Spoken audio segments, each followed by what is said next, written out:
Welcome to our virtual classroom. I'm Stephanie. I'm Sarah. And I'm Abby.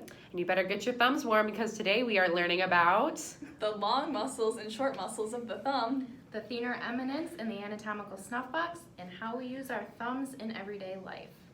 So the first long thumb muscle we're going to learn about is the abductor pollicis longus. This muscle originates on the proximal posterior surface of the ulna and radius and the interosseous membrane, and it inserts on the base of the first metacarpal. And this muscle functions, its actions are abduction of the thumb, extension of the thumb, and radial deviation. This muscle is also innervated by the radial nerve. The next muscle we're learning about is the extensor pollicis longus and brevis.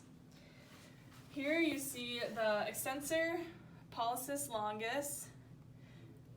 It is this one here which originates on the posterior distal surface of the ulna and the interosseous membrane, and it inserts on the base of the distal phalanx of the thumb.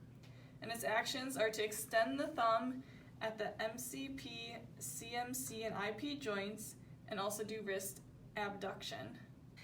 The extensor pollicis brevis originates on the posterior distal surface of the radius and the interosseous membrane, and it inserts on the base of the proximal phalanx of the thumb. They're innervated by the radial nerve, and now we're going to demonstrate to you their actions. So they extend the thumb, and they also, they extend the thumb at the CMC joint, the MCP joint, and then the longus extends at the IP joint. These muscles also help with wrist abduction, which is also known as radial deviation. Our last long muscle of the thumb is the flexor pollicis longus, and you can see it drawn right here on the board, and it originates in the anterior distal surface of the radius and also on the interosseous membrane, and then it inserts on the base of the distal phalanx of the thumb. And this muscle is innervated by the median nerve, and its actions include flexion of the IP joint and also flexion of the MCP and CMC joints. Now we're going to talk about the short muscles of the thumb. The first muscle that we're going to talk about is the abductor pollicis brevis.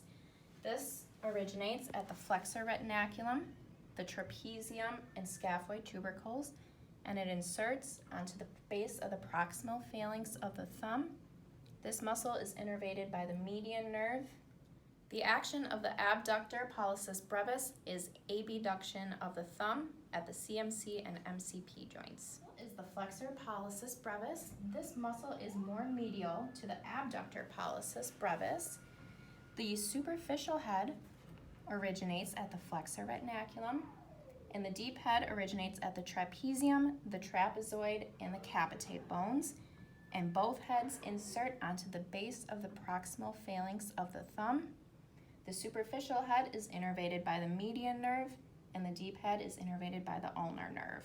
The action of the flexor pollicis brevis is to flex the thumb at the CMC and MCP joints. Our next short muscle we're going to talk about is the opponens pollicis. So this muscle originates on the flexor retinaculum and the tubercle of the trapezium, and it inserts onto the entire length of the first metacarpal bone on the radial surface. Action of the opponens pollicis is to oppose the thumbs at the CMC joints, and this muscle is innervated by the median nerve. Our last of the short muscles is the adductor pollicis. This muscle originates onto the capitate and the second and third metacarpals, and it inserts onto the base of the proximal phalanx of the thumb. This short muscle is innervated by the ulnar nerve. The action of the adductor pollicis is to adduct the thumb at the CMC and MCP joints. The anatomical snuff box is a feature composed of the long muscles of the thumb. Here is the extensor pollicis longus, the extensor pollicis brevis, and the abductor pollicis longus, which is kind of hidden in this view. The anatomical snuff box holds the radial artery, radial styloid, scaphoid, and trapezium.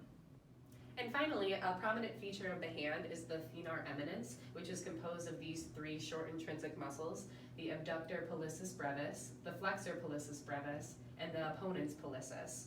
And these muscles all function to abduct and flex the thumb. Now let's think about how we use our thumb muscles in everyday life. One way that we use them is texting. Another way that we use our thumbs is when we are grasping items. We also use our thumbs when we are tying our shoelaces.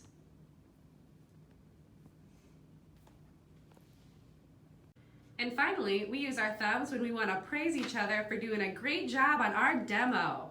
Alright guys, now it's time for a pop quiz. How many times did we say the word thumb in our video? The answer? 51 times! Good Good luck studying!